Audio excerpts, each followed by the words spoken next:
Ahmet, Sezgin. Kuzey Irak'ta faaliyet gösteren İslami Birlik Partisi'nin Türkiye temsilcinin yapmış olduğu yardım kampanyası 32 tırla bugün sonuçlandı.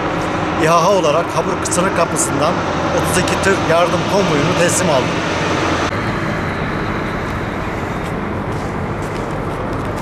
İHA olarak yaptığımız çalışmalar sonucunda ihtiyaç duyulan deprem bölgelerine sevk edeceğiz. Buradan Türkiye'deki deprem bölgesi ve Suriye'deki deprem bölgelerine iletilmek üzere tırlarımız yola çıkacaktır.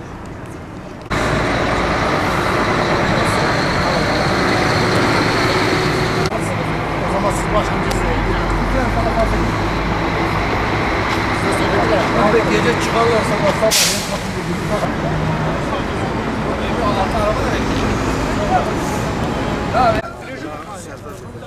Cevap ver.